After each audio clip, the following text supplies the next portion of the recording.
કર્યો હતો.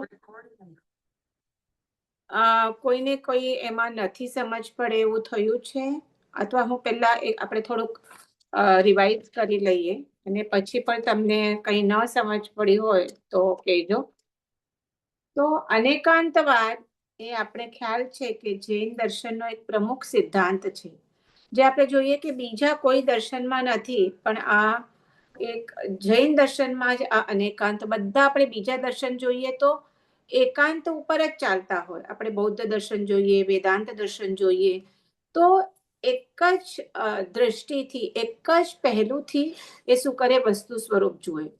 જ્યારે આ જૈન દર્શન કહે છે કે કોઈ પણ વસ્તુ હોય તો એમાં અનેક ગુણધર્મો રહેલા છે, એક ગુણ નથી, અનેક ગુણધર્મો રહેલા છે.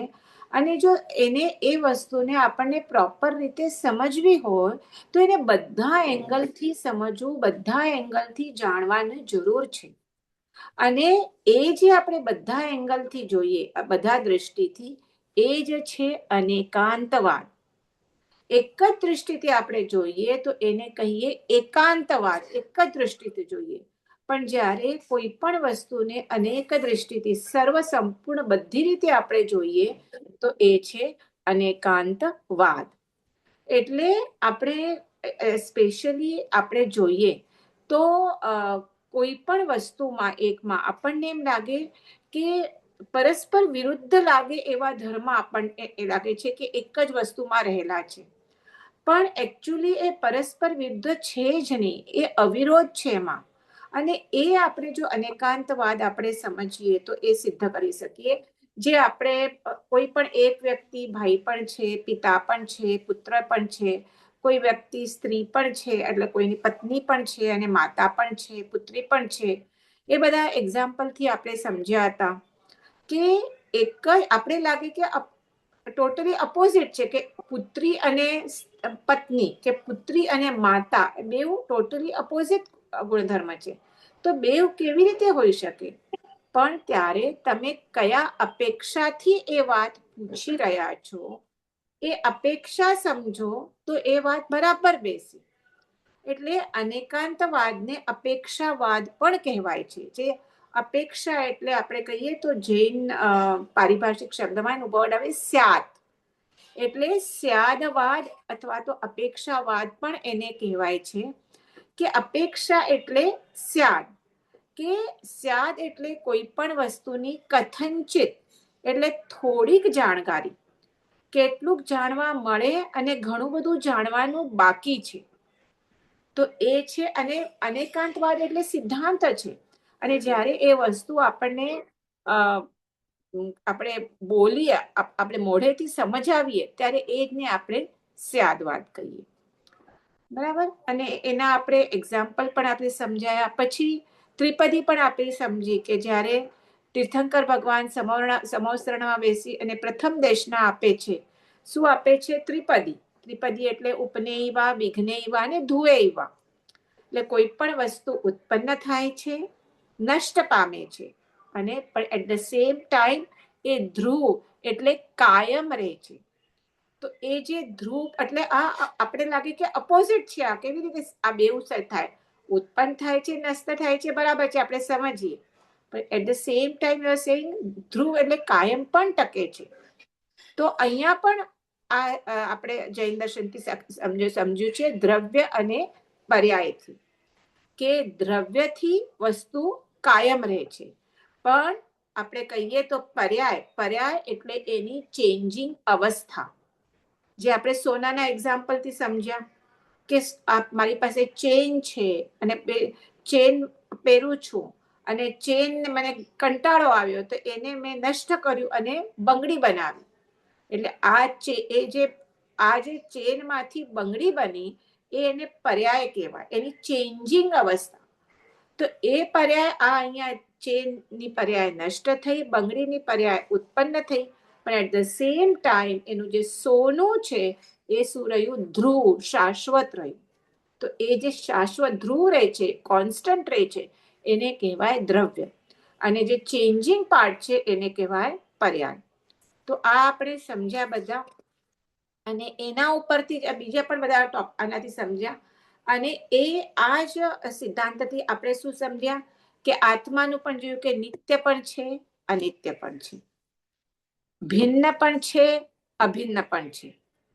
એ પણ આપણે સમજ્યા. બરાબર. નિત્ય અનિત્ય એટલે બેવ લાગે અપોઝિટ, બેવથી વિરુદ્ધ ધર્મ લાગે, પણ એ વિરુદ્ધ નથી. કઈ અપેક્ષાથી તમે પૂછો છો એના પર એ ડિપેન્ડ કરે છે.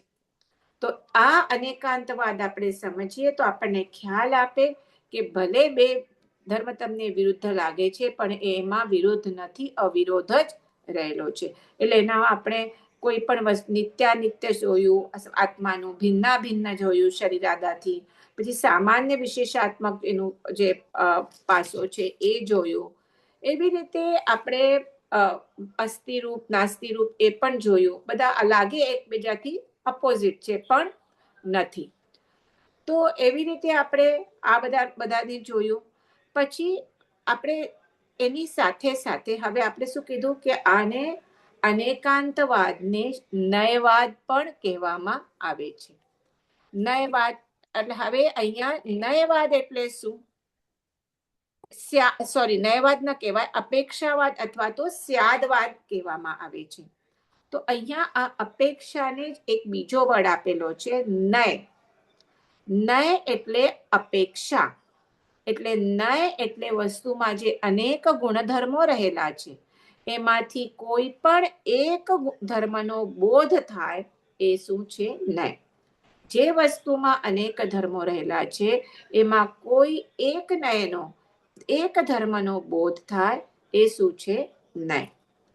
અને જેનાથી પરસ્પર વિરુદ્ધ ભાસતા અનેક ધર્મોનો બોધ થાય એ શું છે? અનેકાંતવાદ. એટલે કોઈ પણ એક વસ્તુનો, એટલે જ્યારે એક ગુણધર્મ જ્યારે એ ડિસ્ક્રાઇબ કરતો હોય એને નય કહેવાય. અને એ નયના આપણે જોયું છે કે આપણે જ્યારે વ્યવહારથી બોલતા હોઈએ છીએ ત્યારે કોઈ પણ આપણને એક અપેક્ષા આગળ કરીને જ બોલીએ છીએ, જે અપેક્ષા ત્યારે વધારે આપણને જરૂરી હોય એ ધર્મને જ આગળ કરીને આપણે બોલતા હોઈએ છીએ. તો કેટલી બધી અપેક્ષા, કેટલા બધા નયો હોય, ઘણા બધા નયો છે, પણ એ જ્ઞાનીઓએ એ બધા નયોને સંક્ષેપથી 7 નયમાં ડિવિઝન એનું કરેલું છે અને 7 નયોમાં સમાવેશ કર્યો છે. અને એ આટલે સુધી આપણે લાસ્ટ ટાઈમ લીધેલું, એકદમ શોર્ટમાં આપણે હમણાં જોયું, બધું ડિટેલમાં નથી જોયું. એ જો તમને ન સમજ પડી હોય તો અગેન આપણી યુટ્યુબ પર નાખેલી જ છે, મેં તમને PDF પણ મોકલાવી છે, તો તમે વાંચશો અથવા સાંભળશો તો પાછો ખ્યાલ આવી જશે. અને હમણાં પણ તમને પૂછવું હોય તો પૂછી શકો છો. કોઈને છે પૂછવું છે કઈ ન સમજ પડી હોય તો, કે આગળ વધીએ?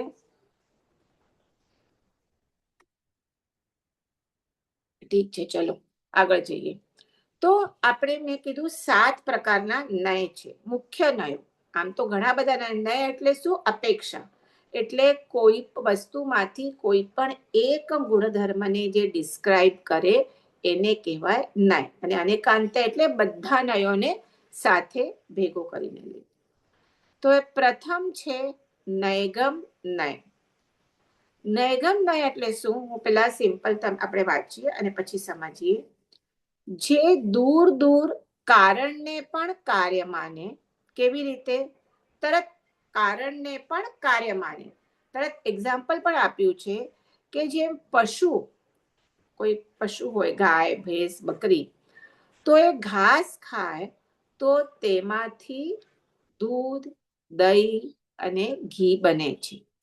માટે ઘાસ એ પરંપરાએ ઘી બનવાનું કારણ છે. ખ્યાલ આવ્યો? અમે શું કીધું? નયગમને એટલે દૂર દૂર કારણને પણ કાર્ય માને. અહીંયા હવે આપણે કહીએ ઘાસ ક્યાં અને ઘી ક્યાં? પણ પરંપરાએ દૂર દૂર, ગાય છે એ ઘાસ ખાશે તો દૂધ આપશે. દૂધ મળશે આપણને, ને ગરમ કરશું, એને ઠંડુ કર્યા પછી એને જમાવશું તો દહીં બનશે.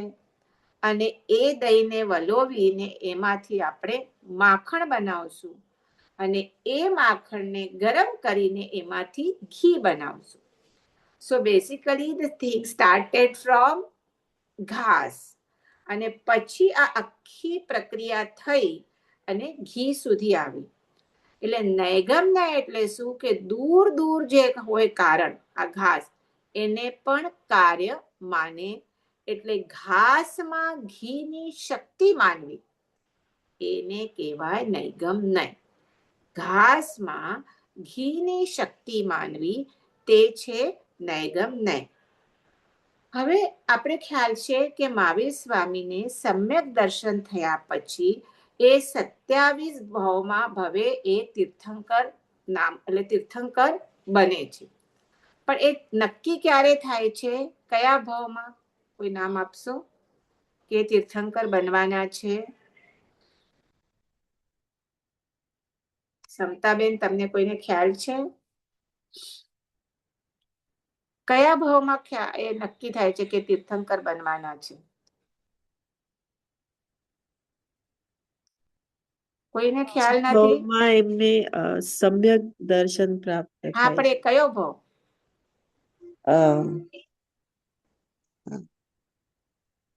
બીજા કોઈ તો ખ્યાલ છે?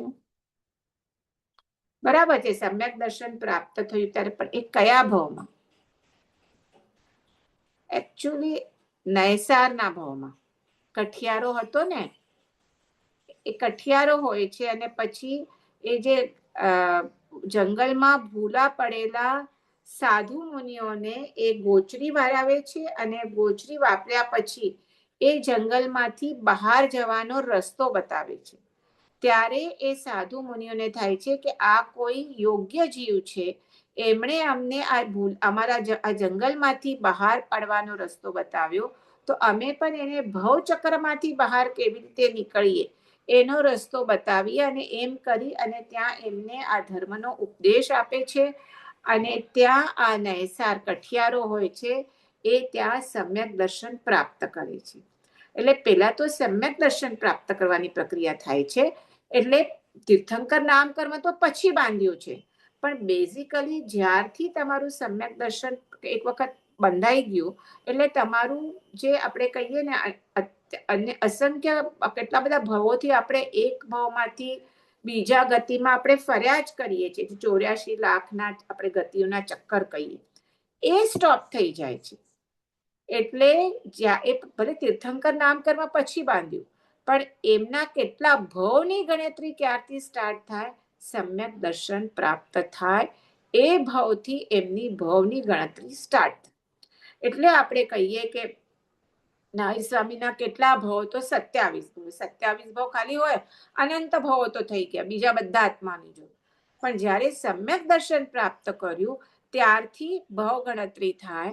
એટલા માટે આપણે હવે નાયસાર આદિ ભાવોમાં જ અને પછી જ્યારે એમણે બીજ સ્થાનકની વગેરે આરાધના કરીને તીર્થંકર નામકર્મ બંધ્યું હશે, ત્યારથી જ આપણે માનીએ કે હવે આ શું છે? મહાવીર સ્વામી ભગવાન થવાના છે. પણ હજી તો કેટલા બધા ભાવો બાકી છે.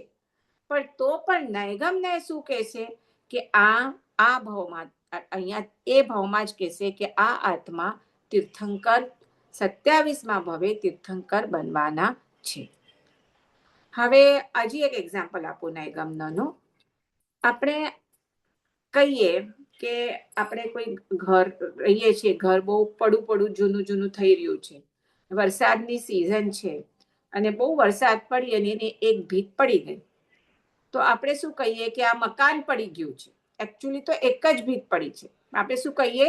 આ વ્યવહારની ભાષા એવી રીતે હોય, તો એ પણ નૈગમ્યમાં આવે. પછી આપણે કહીએ કે અહીંયાથી મને અમદાવાદ જવું છે, આપણે બહાર નીકળ્યા ત્યાં સુધી હાઈવે સુધી વગેરે, ને પછી 2-3 રસ્તા હોય તો આપણે પૂછીએ કે ભાઈ આ રસ્તો ક્યાં જાય છે? તો કે એ રસ્તો અમદાવાદ જાય છે. તો રસ્તો થોડી પણ એ જે બોલવાનું જે વ્યવહાર છે એ શું છે? નૈગમ્ય છે. અને નૈગમ્ય શું? સામાન્ય અને વિશેષ બંનેને ગ્રહણ કરે છે, ઉભયને ગ્રહણ કરે છે. કેવી રીતે એ પણ આપણે બીજો ન્યાય સમજશું તો ખ્યાલ આવશે. હવે બીજા ન્યાય પર આવીએ. બીજો છે સંગ્રહ ન્યાય. સંગ્રહને એટલે શું કરે? વસ્તુનું એકીકરણ કરે અને વિશેષને ગૌણ કરી સામાન્યને મુખ્ય કરે. એ શું છે?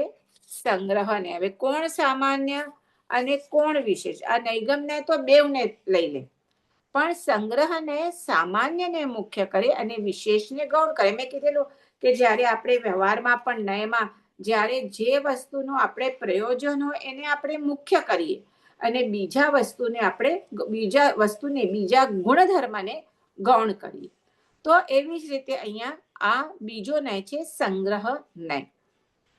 તો આપણે એક્ઝામ્પલ આપીએ કે જો સંગ્રહ નય હોય તો એ શું કરે? સામાન્યથી ગ્રહણ કરે. કે મનુષ્ય છે તો મનુષ્યમાં બ્રાહ્મણ પણ મનુષ્ય છે, ક્ષત્રિય પણ મનુષ્ય છે, વૈશ્ય પણ મનુષ્ય છે અને શૂદ્ર પણ મનુષ્ય. એટલે બધા શું છે? મનુષ્ય જ છે. બધા મનુષ્ય તરીકે સમાન છે. એ કોણ કહેશે? સંગ્રહ નય કહેશે. બીજું એક્ઝામ્પલ લઈએ. આપણે 4 ગતિના જીવો લઈએ તો દેવ, તિર્યંચ, નારકી અને મનુષ્ય. સર્વ જીવોમાં આત્મા સમાન છે. જે આત્માના ગુણો છે, અવિનાશી છે, શુદ્ધ છે, બુદ્ધ છે, ચૈતન્ય સ્વરૂપ છે વગેરે, એ બધા 4 ગતિના જીવોમાં આત્મ સ્વરૂપ સેમ છે. એટલે કે સેમ સામાન્ય જે ગ્રહણ કરે એ શું છે? સંગ્રહ નય છે. અને એના અપોઝિટ હવે આ જ સમજાવ્યું તો કયું છે? વ્યવહાર નય. વ્યવહારને શું કરે? વિશેષને આગળ કરે, સામાન્યને ગૌણ કરે. હવે આજે આપણે ઉપર સામાન્ય સંગ્રહ નયના એક્ઝામ્પલ લીધા, સામાન્યને મુખ્ય કરે, એ જ એક્ઝામ્પલથી આપણે વ્યવહાર નયમાં સમજીએ. એમને શું કીધું? કે બધા માનવ સરખા નથી. એ શું કહે છે?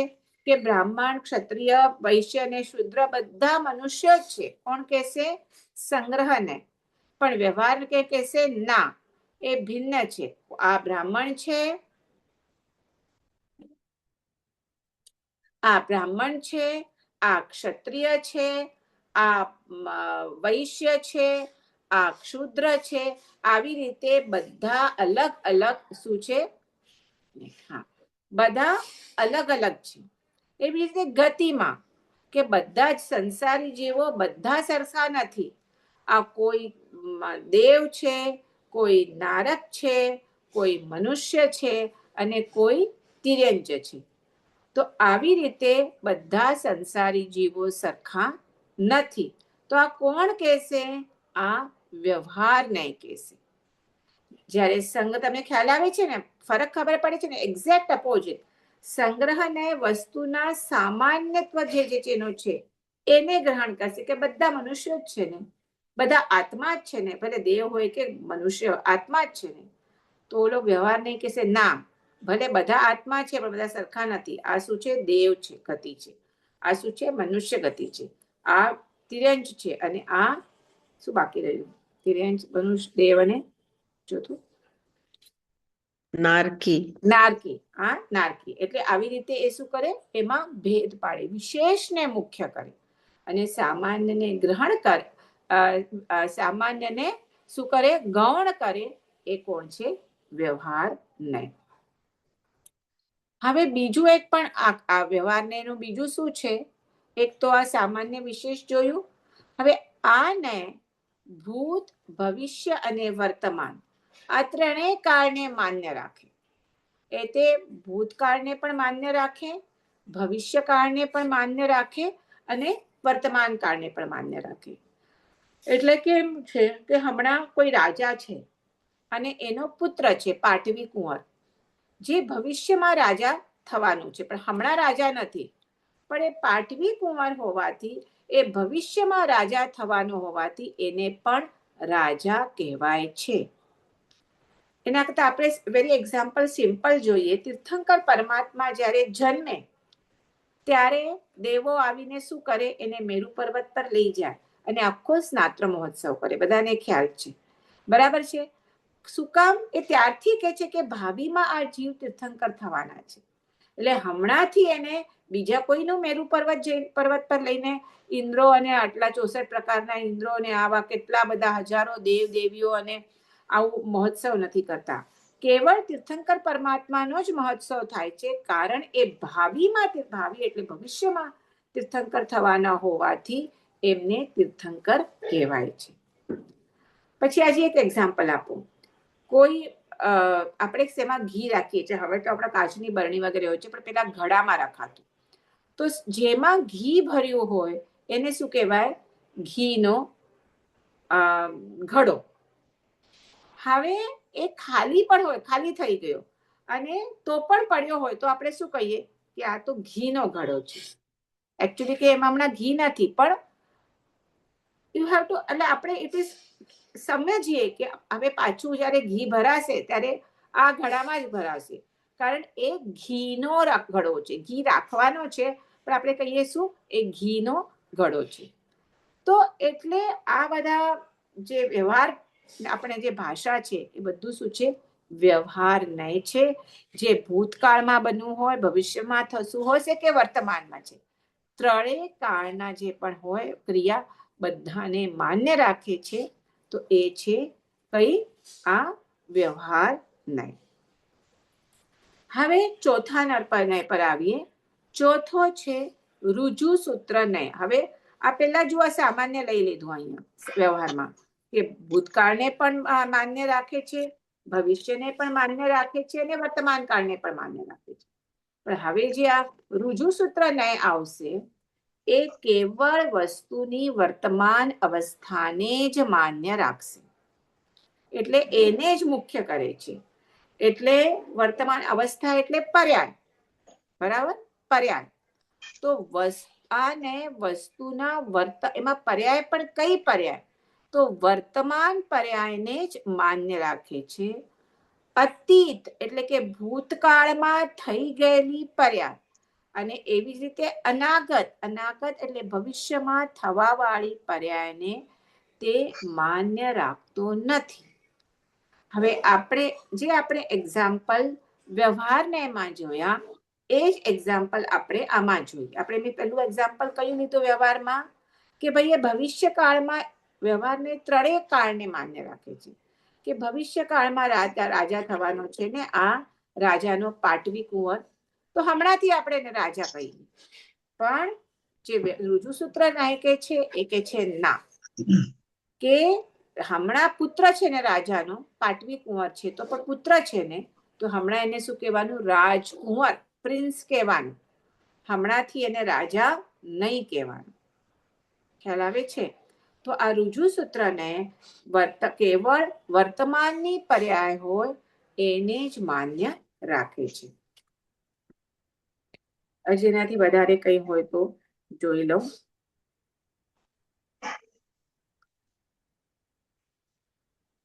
ખ્યાલ આવે છે ને બધાને?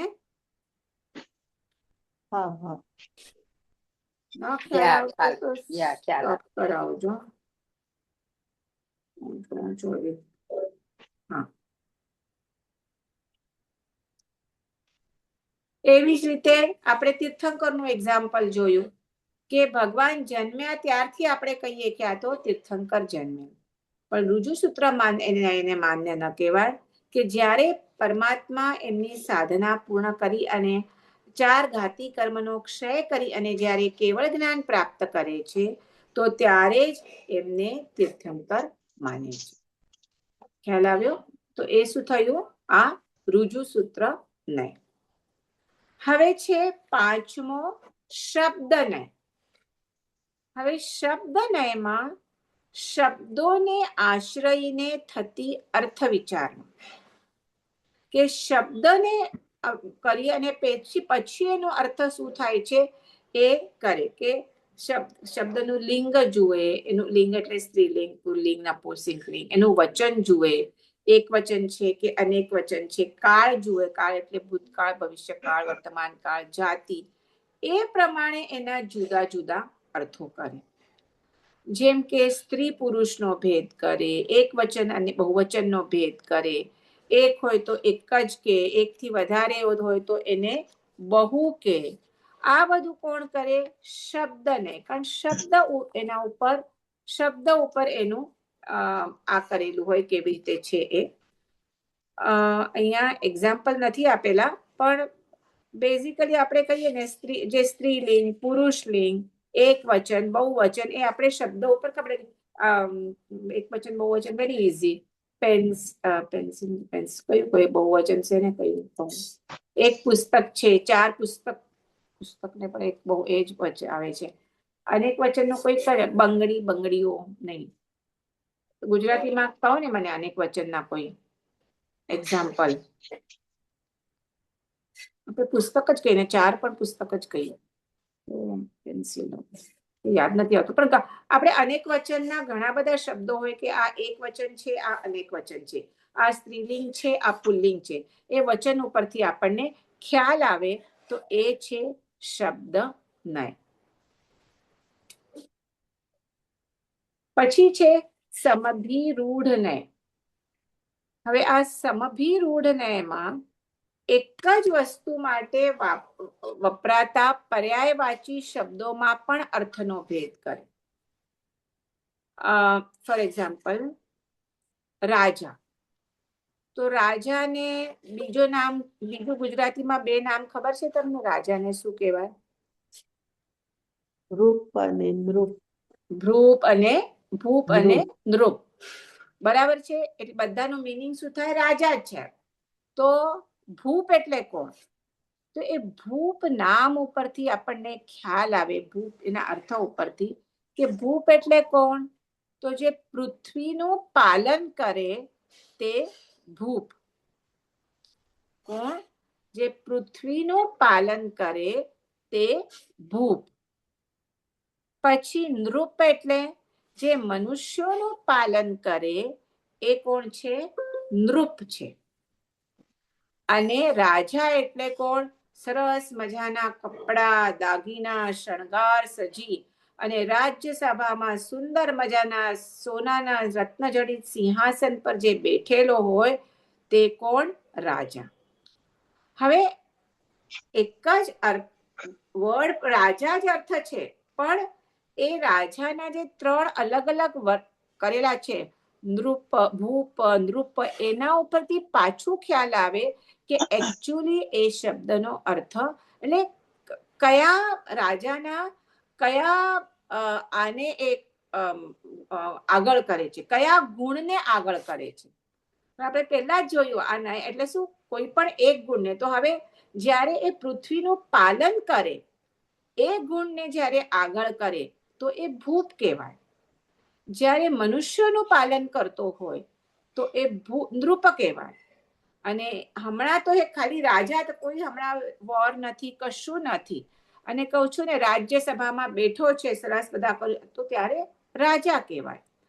તો આ જે આવી રીતે ડિફરન્શિએટ કરે એ શું છે? સમભિરૂઢ નય.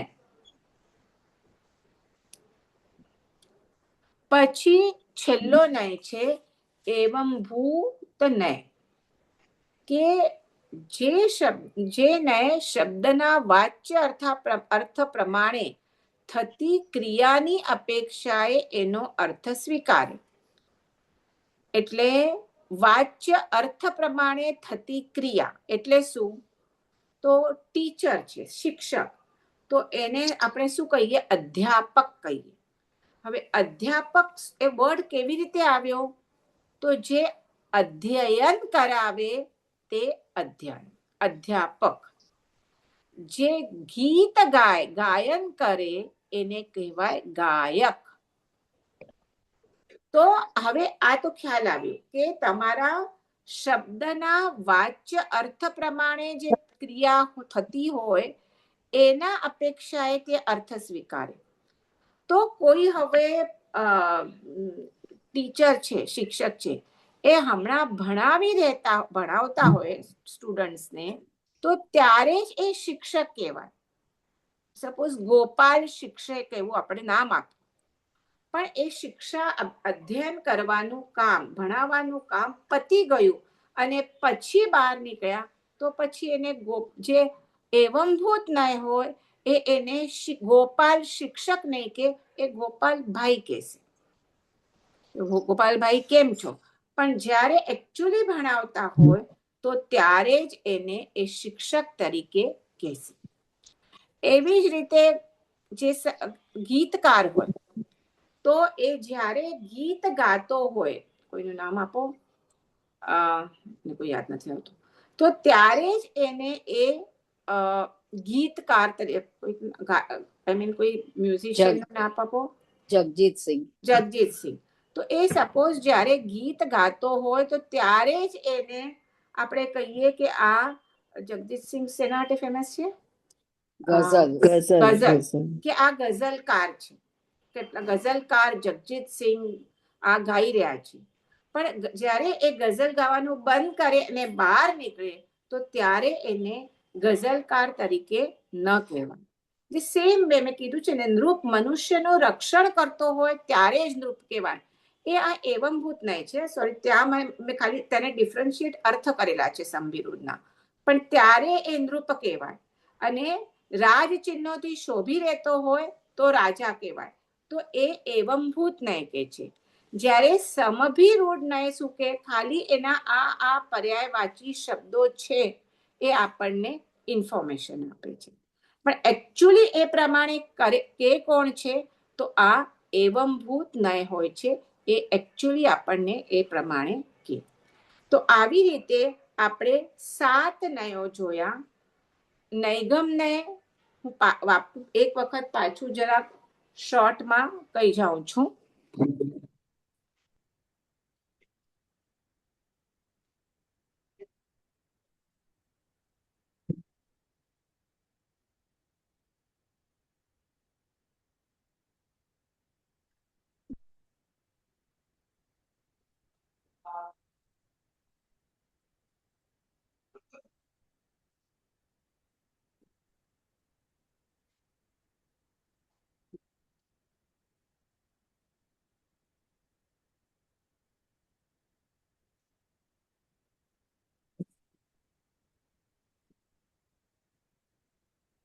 તો આપણે જોઈએ 7 નય છે. નય એટલે શું? વસ્તુના કોઈ પણ એક ગુણને આગળ કરે. તો નૈગમ નય શું કરે? કે દૂર દૂરના કારણને પણ કાર્ય માને. અર્થાત ઘાસમાં ઘી હોવાની શક્તિ છે એ માને. એ કોણ? નૈગમ નય. હવે સંગ્રહ નય શું કરે? વસ્તુને એકીકરણ કરે અને વિશેષને ગૌણ કરે અને સામાન્યને આગળ કરે. જેમ મેં કીધું કે આ વૈશ્ય છે, શૂદ્ર છે, બ્રાહ્મણ છે, પણ બધા મનુષ્ય જ છે. આ દેવ છે, આ શું છે, નારકી છે, તિર્યંચ છે, મનુષ્ય છે, પણ બધા આત્માઓ છે. બધા આત્મા તરીકે સરખા છે. ઓલા વૈશ્ય, શૂદ્ર, શું ક્ષત્રિય અને બ્રાહ્મણ એ મનુષ્ય તરીકે બધા સરખા જ છે. તો જેનું સરખાપણું, જે મનુષ્યપણું છે, અહીંયા જે આત્માપણું છે એને મુખ્ય કરે. એ કોણ? સંગ્રહ નય. જ્યારે એના અપોઝિટ વ્યવહારને એ વસ્તુનું પૃથક્કરણ કરે કે ના ના, આ તો દેવ છે, આ ક્ષત્રિય છે, આ વૈશ્ય છે, આ કોણ બ્રાહ્મણ છે. એવી રીતે વસ્તુનું પૃથક્કરણ કરે એટલે વિશેષને મુખ્ય કરે. એ વ્યવહારને, જે આપણે જનરલી વ્યવહારથી જે વસ્તુ આપણે બોલતા હોઈએ એટલે નામ જ એને વ્યવહાર નય કીધું છે. પછી એવી જ રીતે આપણે એમાં બીજા પણ આપણે એક્ઝામ્પલ જોયા વ્યવહારને. એમાં ઘી ભરવાનો ઘડો હોય, હમણાં ઘી નથી, પણ એટલે ત્રણેય કાળને એ શું કરે? એ એક્સેપ્ટ કરે છે.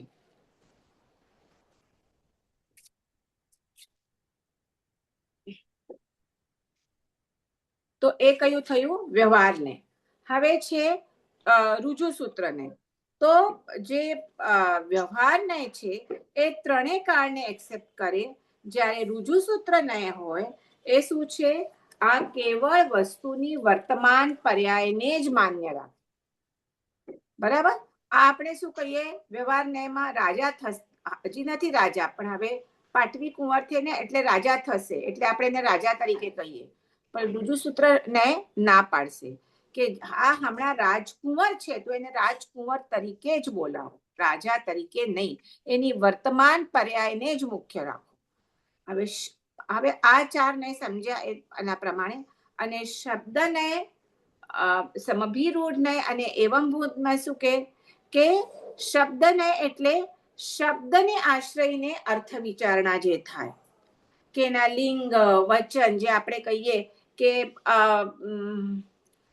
મને યાદ નથી આવતા, નદી, તો નદી એટલે આપણે શું કહીએ? સ્ત્રીલિંગ, બરાબર છે. દરિયો તો આપણે શું કહીએ? પુરુષલિંગ. એટલે લિંગ. એવી રીતે વચન, એક વચન છે કે અનેક વચન છે. આપણે કીધું ને એક વચન છે, બંગડી અને બંગડીઓ, આટલી બધી બંગડીઓ છે અને આ એક બંગડી છે. મારી સામે બંગડી પડી એટલે મને યાદ આવ્યું. એવી જ રીતે કાળ, ભૂતકાળ, એટલે જે શબ્દ હોય એ શબ્દ પ્રમાણે આપણને ખ્યાલ આવે કે ભાઈ આ બંગડી એટલે શું છે? સ્ત્રીલિંગ છે. નદી છે તો સ્ત્રીલિંગ છે, નદીઓ થાય તો અનેક વચન છે. એવી રીતે શબ્દને આશ્રયને જે અર્થ વિચારણા થાય છે એ શું છે? શબ્દનય છે.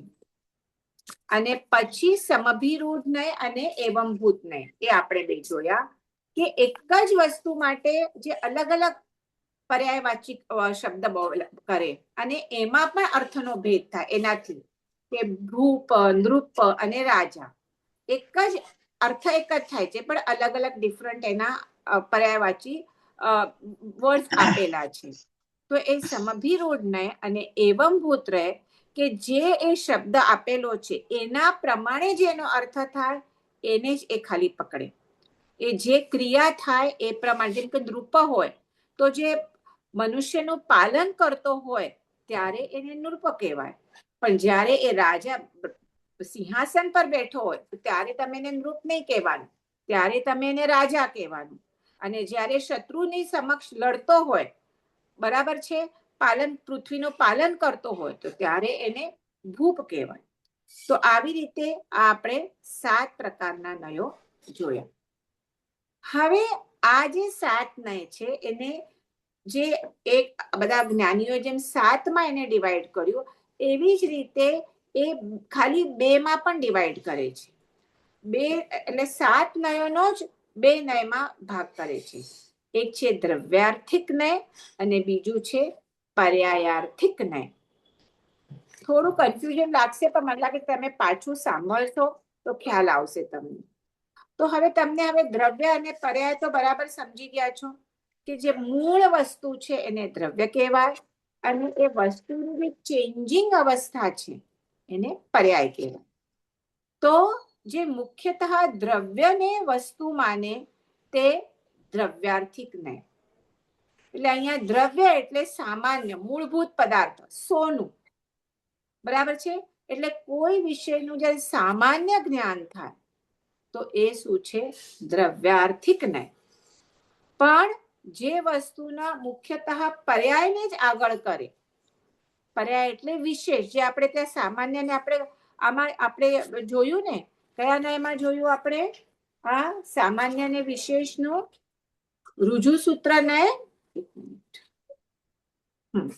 અને આપણે જે વ્યવહાર ને અને ઋજુ સૂત્રમાં નયને જોયું કે સામાન્ય વિશેષ. એવી રીતે સંગ્રહ નયમાં પણ જોયું આપણે કે જે સામાન્ય અને વિશેષ, એવી રીતે જ્યારે મુખ્યતઃ પર્યાયને જ વસ્તુ માને એટલે મૂળભૂત જેની પદાર્થની ભિન્ન ભિન્ન અવસ્થાઓ છે એને જ આગળ કરી અને એ અવસ્થાને આગળ કરી અને એ વિષયનું જ્ઞાન થાય ત્યારે એ દ્રષ્ટિકોણથી તો ત્યારે એ પર્યાયાર્થિક નય કહેવાય. જેમ કે આપણે કહ્યું કે ભાઈ આ દેવ છે, આ મનુષ્ય છે, આ તિર્યંચ છે, તો એની એ આત્મા જે છે એ તો શું છે? દ્રવ્યાર્થિક નય છે. આપણે ખાલી આત્માની બોલીએ, સામાન્યનું લઈએ, પણ એની જ્યારે વિશેષ અવસ્થાનો બોલીએ તો એને જ પર્યાયાર્થિક નય કહેવાય. એટલે એ જ 7 નયો છે પણ એમાંથી જે અમુક નયો છે એ શું છે? દ્રવ્યાર્થિક નય છે. જ્યારે એ સામાન્ય ને મૂળભૂત દ્રવ્યને આગળ કરીને કે અને જ્યારે એના પર્યાયને આગળ કરીને કે, એટલે જેને વિશેષ ગુણધર્મને આગળ કરીને કે તો એને જ શું કહેવાય? પર્યાયાર્થિક ન્યાય. આજે એક્ઝામ્પલ પણ આપ્યું છે કે મીઠાઈની દુકાન મળતા આપણે જોઈએ કે અહીંયા મીઠાઈની દુકાન છે તો અહીં મીઠાઈ મળે છે, તો એ દ્રવ્યાર્થિક નહીં થયું, એનું સામાન્ય ગણ્યું. પણ અહીં પેંડા મળે છે, અહીં બરફી મળે છે. હવે અમારે ત્રણ દુકાનો છે, ઘનઘોર છે, તિવારી છે, રામાસ છે. તો આપણે કહીએ કે આ ઘનઘોરમાં કાળા જામુન સરસ મળે છે, જો અહીંયા તિવારીમાં રસગુલ્લા સારા મળે છે. તો એ જે આપણે વિશેષ કરીને એને કહીએ ને કે તો સામાન્ય કે આ બધી શું છે? મીઠાઈઓનો દુકાન છે, તો એ દ્રવ્યાર્થિક ન્યાય થઈ. પણ આપણે સ્પેશિયલ કે તિવારીના રસગુલ્લા સરસ મળે છે, તો એ શું થયું? પર્યાયાર્થિક ન્યાય છે. એટલે વિશેષ અંશને આશ્રય કરવાથી પર્યાયાર્થિક ન્યાય છે. તો એમાં હવે આજે 7 નયો છે, એમાં અહીંયા કહે છે કે પહેલા 3 ન્યાય, નયગમ ન્યાય, સંગ્રહ ન્યાય અને વ્યવહાર ન્યાય.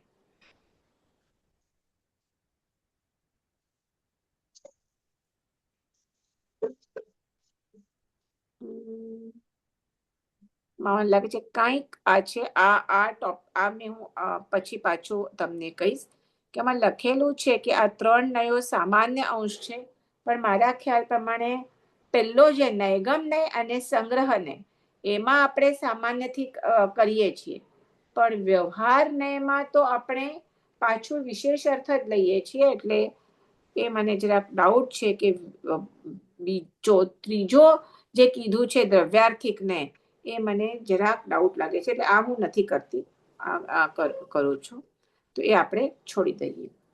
હવે આ તમને આટલું ખ્યાલ આવ્યું. આમાં કંઈ તમને પૂછવું હોય તો પૂછી લો, જે ચીજ ન સમજ પડે એ. અને એના ઉપર અનેકાંતવાદ ઉપર 5 જે સમવાયનો ટોપિક છે એ આપણે ભલે 10 મિનિટ વધારે પણ થશે, પણ વિલ કમ્પ્લીટ ધેટ સમવાય આને જ અનુસરીને. તો આમાં તમને કંઈ ન સમજ પડી હોય તો મને કહો.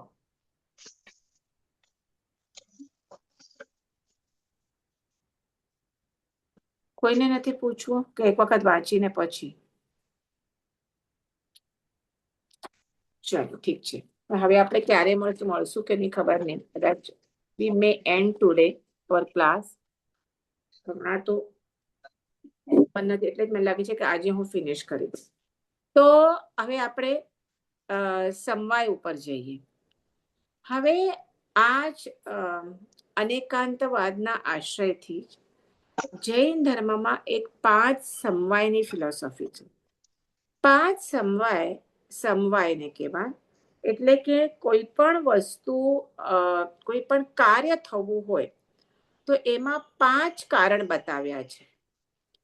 ઓકે, અને એ 5 કારણ છે. કોઈ પણ વસ્તુનું કોઈ પણ કાર્ય થવું હોય તો 5 કારણ બતાવેલા છે. તો પ્રથમ છે કાળ, ધ્યાન દઈને સાંભળજો. બીજું છે સ્વભાવ. ત્રીજું છે નિયતિ અથવા તો ભવિતવ્યતા. ચોથું છે પ્રારબ્ધ, અને અથવા તો પ્રારબ્ધ તો આપણે કર્મ કહીએ ને, that will be more better word. અને પછી છે પુરુષાર્થ. કોઈ પણ કર્મ જ્યારે આ 5 કારણ ભેગા થાય ત્યારે એ કાર્ય સંપન્ન થાય. એટલે એમને 5 સમવાય કીધા છે. That is very important. આપણે કહીએ તો એક જૈન ધર્મનો આ સિદ્ધાંત છે કે કોઈ પણ કાર્ય માટે આ 5 કારણોનું હોવું જરૂરી છે. પ્લીઝ રિપીટ કરશો? હા, રિપીટ કરો ને 5. કાળ, સ્વભાવ, નિયતિ અથવા તો ભવિતવ્યતા, ચોથું કર્મ અને પાંચું પુરુષાર્થ. જેમ કે તમને એક્ઝામ્પલ કહું કે શું કામ હું કહું, સમજાવું છું. આપણે કહીએ ને કે આપણે કોઈ પણ કાર્ય કરવું હોય તો બહુ પુરુષાર્થ કરવો પડે. પુરુષાર્થ કર્યા વગર તમે પુરુષાર્થ કરશો ને તો જ એ કામ થાય, અને તો થાય જ. પણ એમ નથી, ખાલી પુરુષાર્થથી કામ ન થાય. આપણે પુરુષાર્થ જઈએ તો એક માણસ બિચારો, જે આ રસ્તા હમણાં બધા અમારે અહીંયા તો બહુ કામ ચાલુ છે રસ્તા બનાવવાનું, સવારથી સાંજ સુધી ખોદકામ ચાલુ કરે છે, કામ કરે છે. એટલે પુરુષાર્થ કરે છે, ચાલુ છે એનો પુરુષાર્થ. પણ સાંજના એને માંડ રોટલા એના એક દિવસના મળી શકે એટલા પૈસા મળે.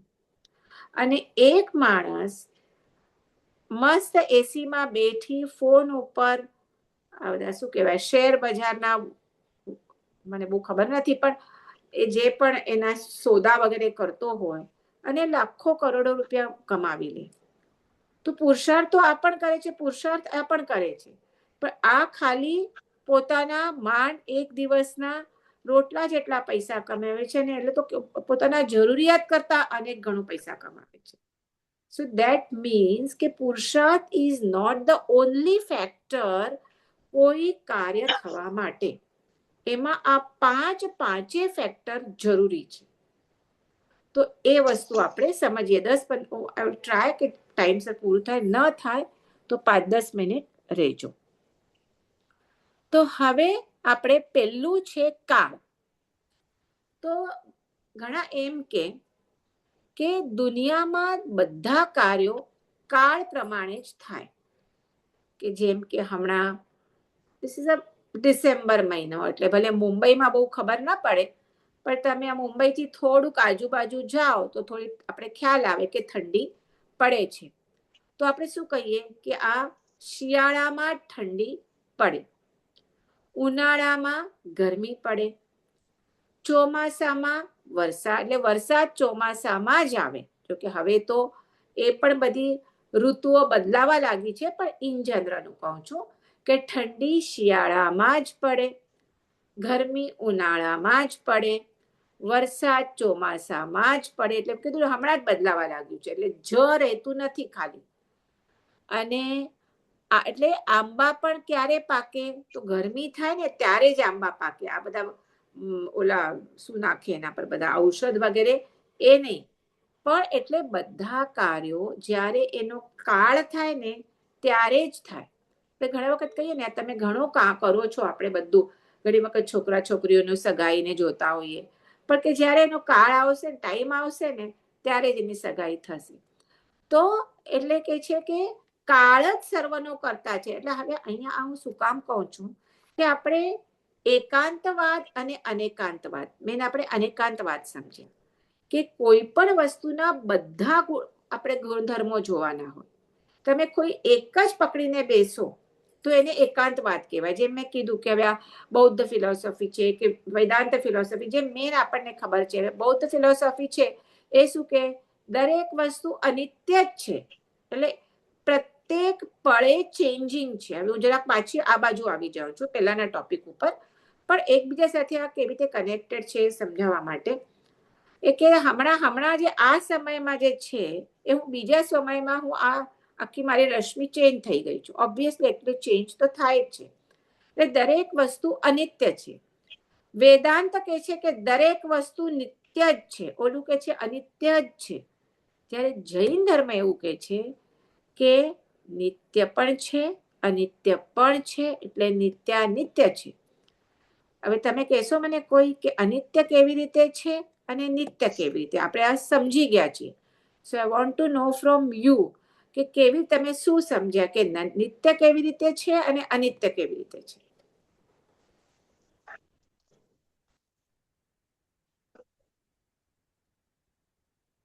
એક જણ બોલો. રીતના કે બૌદ્ધ એમાં કહે છે કે અનિત્ય છે, એટલે કે હું પોતે બી નાનપણમાં હું અલગ હતી, અત્યારે હું ચેન્જ થઈ ગઈ છું. એ ભલે અનિત્ય પણ હું તો હું જ છું. Right right. મેં આ એવી એક્ઝામ્પલ રીતે આપ્યું છે. નહોતું પણ તમે સરસ ઘટાવ્યું. Very nice. કે હું તરીકે જે છું એ હું જ છું, એ હું નિત્ય જ છું. એટલે એ શું છે? મારી દ્રવ્ય અવસ્થા છે. અને જે બાળપણમાં હતી, હમણાં યુવાવસ્થામાં ને હવે ઘડપણ તરફ જઈ રહી છું, એ મારી શું છે? પર્યાય અવસ્થા છે. તો એ શું છે? અનિત્ય છે.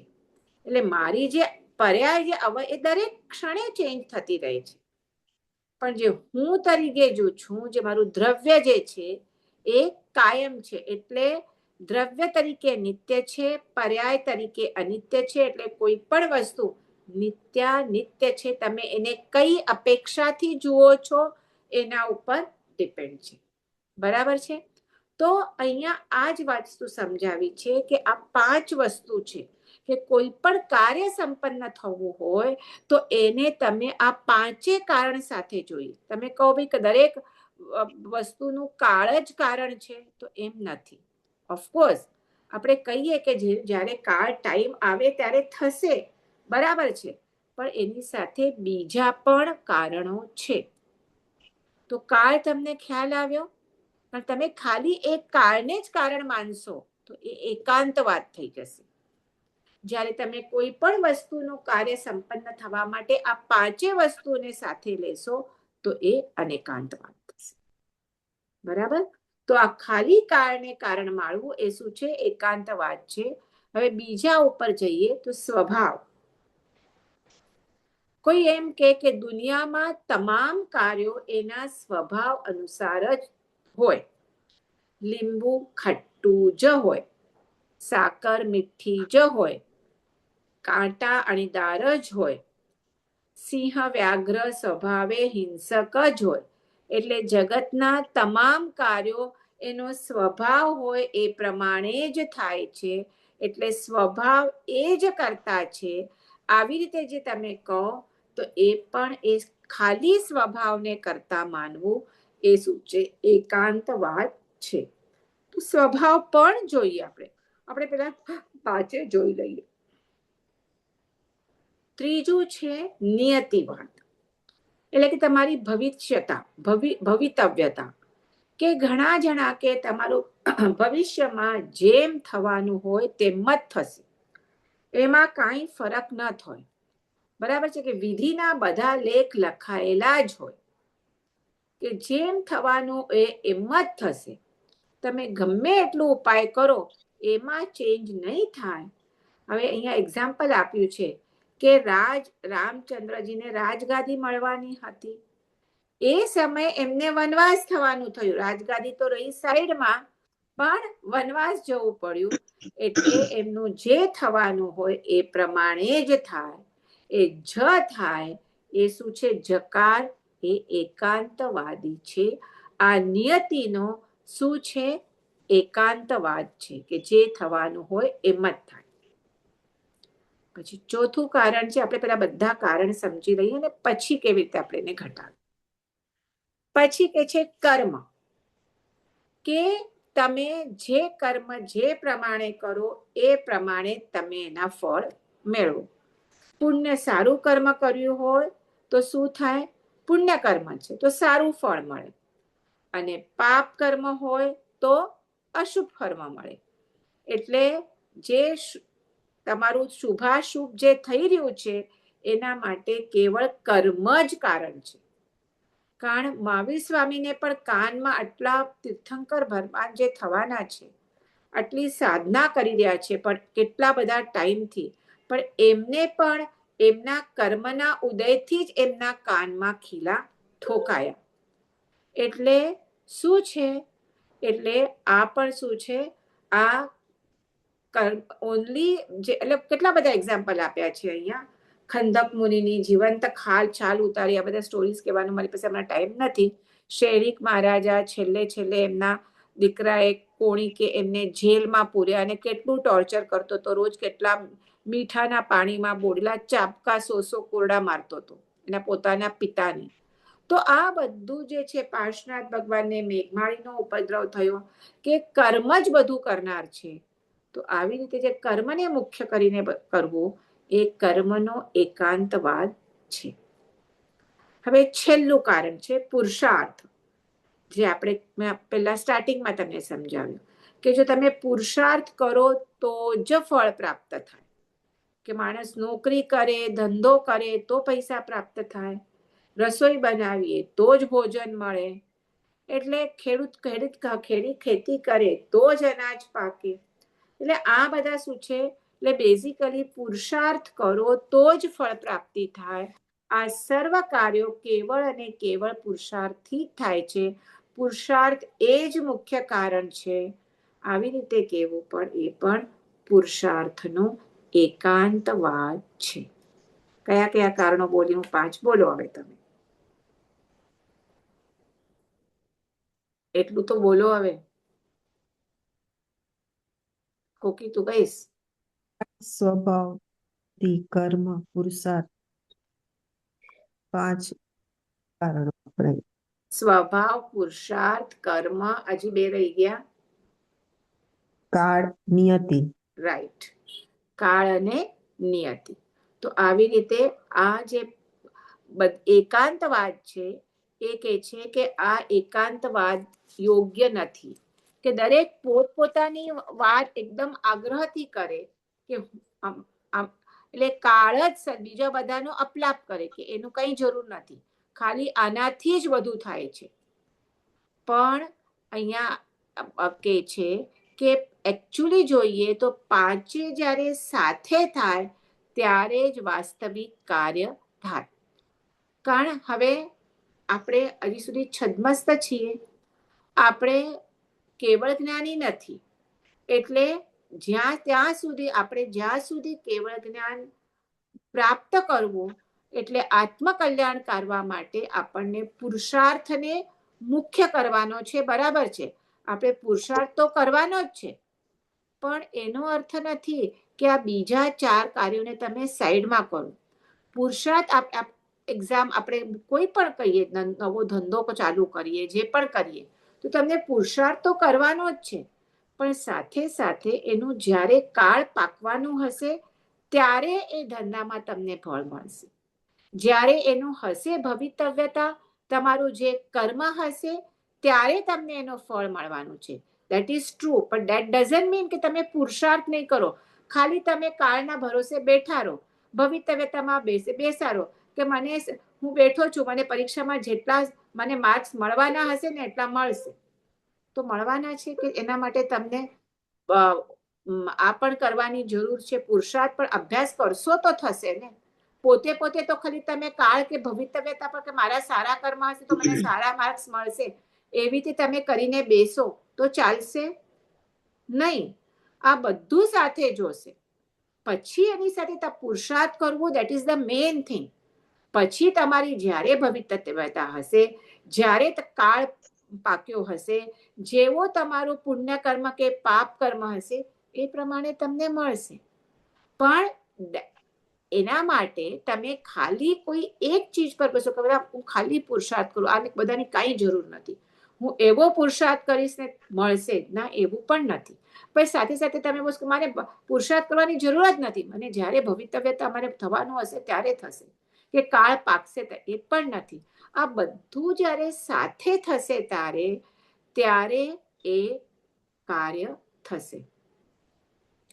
હવે એક બીજું એક્ઝામ્પલ અહીંયા આપેલું છે, આ તો મેં થોડું આપ્યું કે ઘરમાં કોઈ માંદું હોય તો ડોક્ટર એની દવા કરાવશે, બરાબર છે, ડોક્ટરો લાવશે, દવાખાને લઈ જશે, બરાબર છે, અને ડોક્ટર કહેશે કે હવે આશા જ નથી, છોડી, ઓલમોસ્ટ ઇઝ નોટ તો પણ આપણે કહીએ, ભલે ઘણી વખત એવું થાય છે કે એવા કોઈ આપણને રોગ થયા હોય તો એલોપેથી ડોક્ટર કે ના હવે આશા છોડી દે, આની તો કોઈ દવા છે જ નહીં, પણ તોય પણ હજી આપણે હોપ્સ રાખીએ કે ના આ બીજી કોઈ થેરપી છે, આ બીજી કોઈ એલોપેથીમાં નથી તો નેચરોપેથી છે કે હોમિયોપેથી છે કે એમાં આપણે જઈએ ને એમાં આપણે ટ્રાય કરીએ, ને જો આપણી ભવિતવ્યતા હશે તો કદાચ એ માણસ જીવી પણ જાય.